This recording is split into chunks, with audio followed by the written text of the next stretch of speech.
To our meditation time. It is an honor to get to spend these few minutes with you. It's also an honor to know that no matter where we are in the world, in our life, in our travels, that we can take our meditation practice anywhere. We take it to the office, we take it on trips, to hotels, to quiet corners where we just need to pull away from the activity of the day. It is truly a practice that goes with us everywhere. And so wherever you have found your spot to be right now, let's just settle in and gently allow your eyes to close and allow your breath just to come. Don't worry about controlling it. Just let the body begin to breathe and you pay attention to it. And let that attention be that first signal of you coming into this present moment. Because we know that is where the breath happens, in the present moment.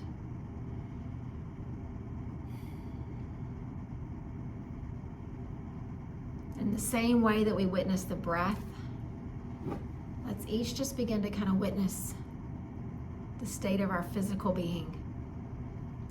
Not an evaluation of the parts that feel good or the parts that don't, but just know exactly how things are in this moment. Notice if you're a little fatigued, if you're a little excited, if your adrenaline's moving. Notice if you've got emotional things weighing on you physically. Just pay attention.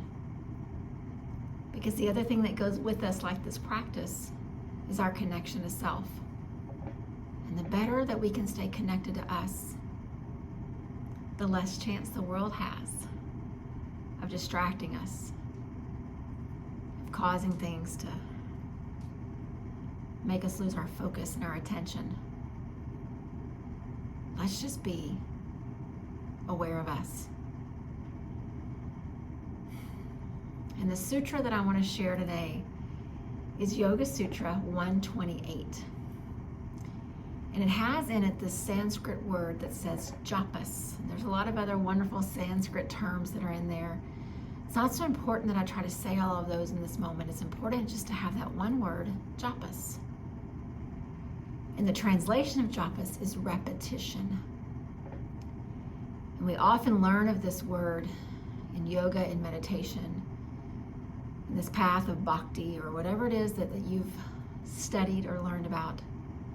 We learn about the concept of japa, of repetition, with the idea of a mantra. Having something that we repeat again and again to first begin to interrupt habits or patterns that need interrupting. But then eventually the repetition becomes innate within us. And it's not so much about learning words or learning phrases or memorizing. It is just part of the fiber of our being. And I can tell you in my own practice, the mantra that I have chanted and listened to and stated for several years now, almost every single morning,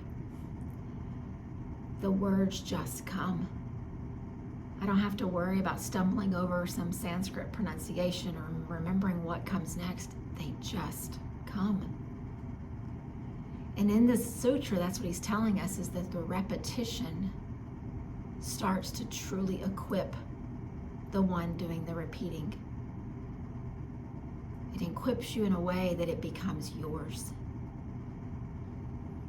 But then he goes on to say that there's this concept in this japas that's called AJAPA or AJAPA, which means no longer am I repeating the mantra, no longer am I repeating the words.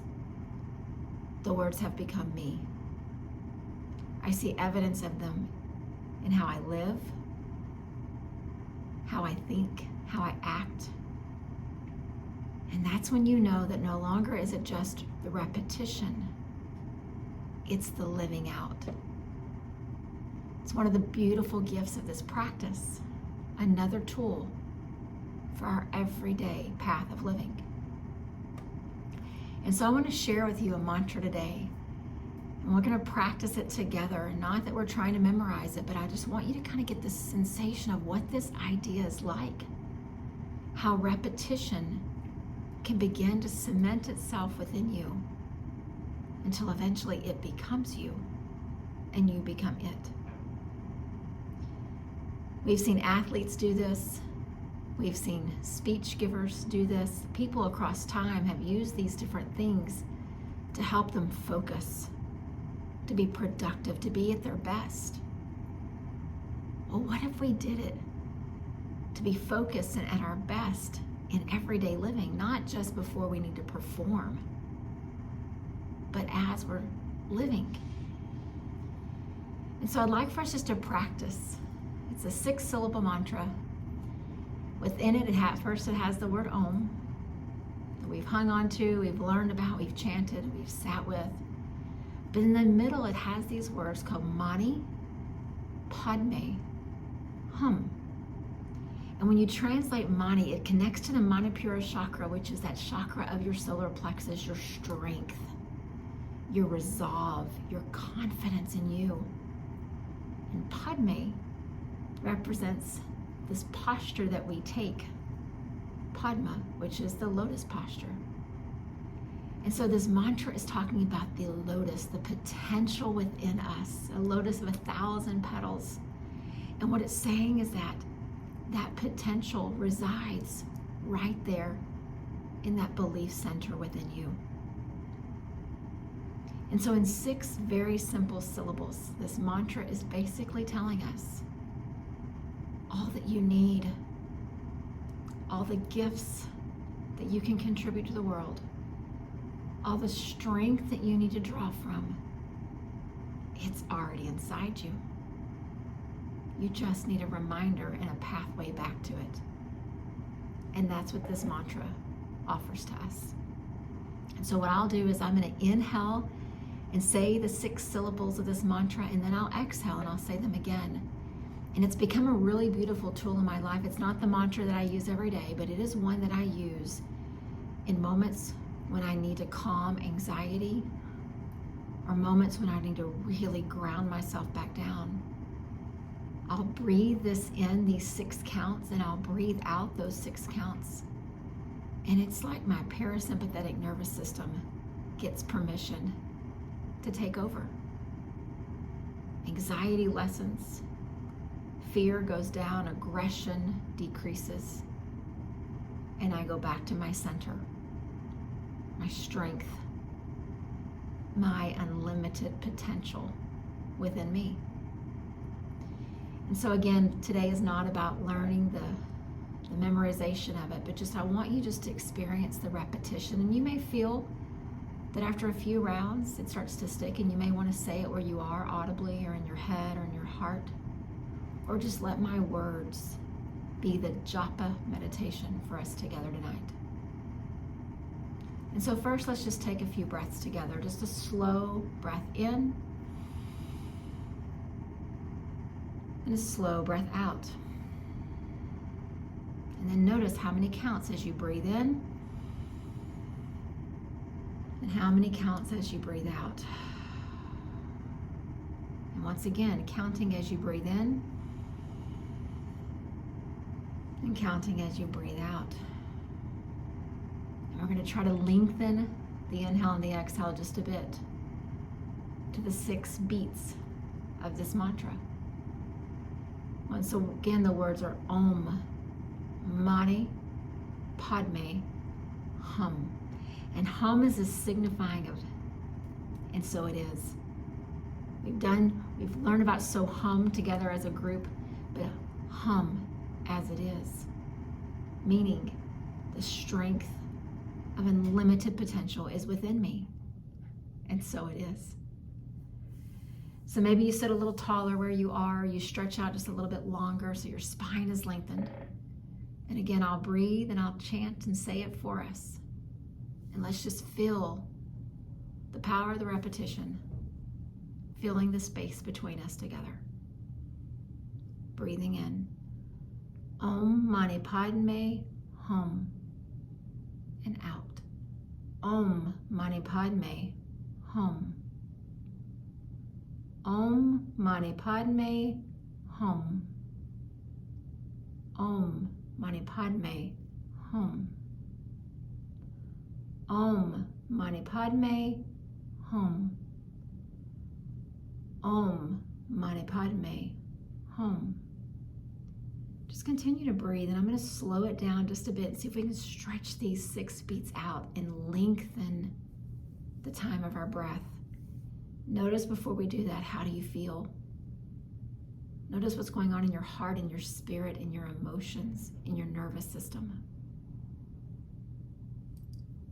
Breathing in. Om Mani Padme Hum. Om Mani Padme Hum. In. Om Mani Padme Hum. Om Mani Padme Hum.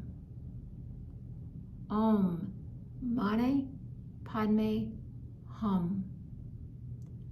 Om Mani Padme Hum. Om Mani Padme Hum. Om Mani Padme Hum. And just continue to breathe. And notice the effect. If you were able to lengthen your breath just a bit, I feel this physiological impact when I do it. My breath is longer. It feels more expansive. And through that expansive breath, I start to catch a glimpse of this expanded potential within me. It is not a silver bullet as the world is often looking for.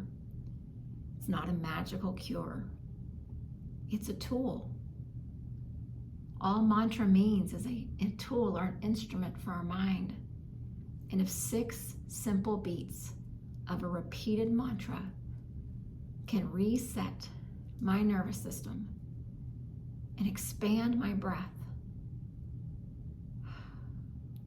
again, the world will have a far lessened chance of distracting me, of making me think and believe that I don't have potential and I don't have strength. I begin to, after I repeat it enough times, I begin to believe that it is true. Physically, I feel it. Physically, I say it. Until emotionally and mentally, I believe it as well. We'll just go a couple more rounds and then we're going to sit in quiet.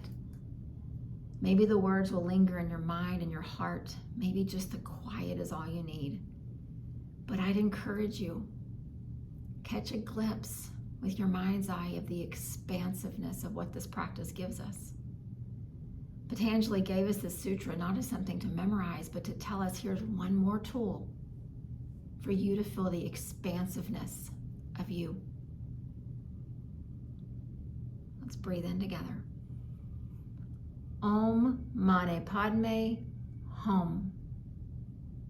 Om Mani Padme Hum. Om Mani Padme Hum.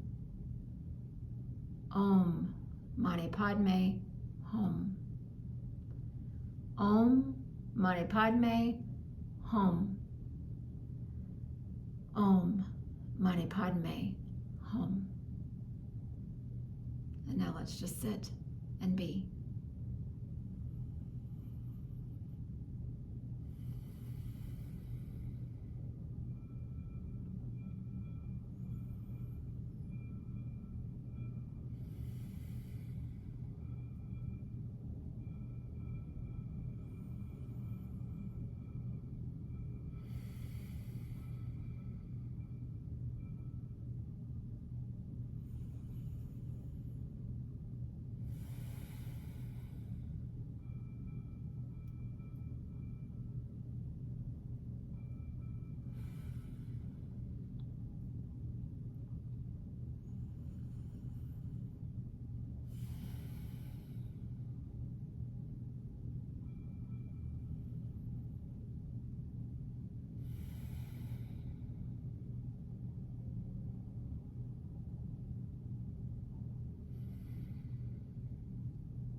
And then if it feels comfortable for you, just bring your left hand to your heart center and bring your right hand right above your belly button, right on that solar plexus.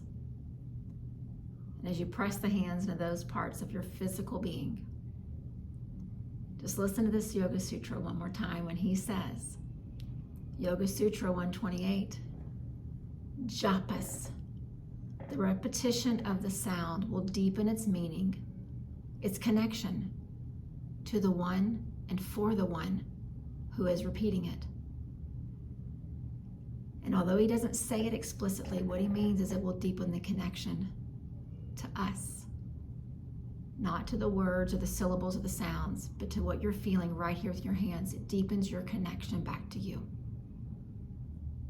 Om, the foundational sound of all other sounds. Mani, the Manipura chakra, the center of you where your strength, your resolution of your own strength resides. Meaning I resolve to believe that the strength is there. I can draw on it. I can feel it. Padme, the lotus, the 1,000-petaled flower filled with potential and possibility. Hum. And so it is. Let's take our practice and let it begin to truly inform and inspire our everyday life. Not just your time on your cushion or in your spot, but let it be a tool for every moment, every present moment that we breathe in and that we breathe out. Namaste.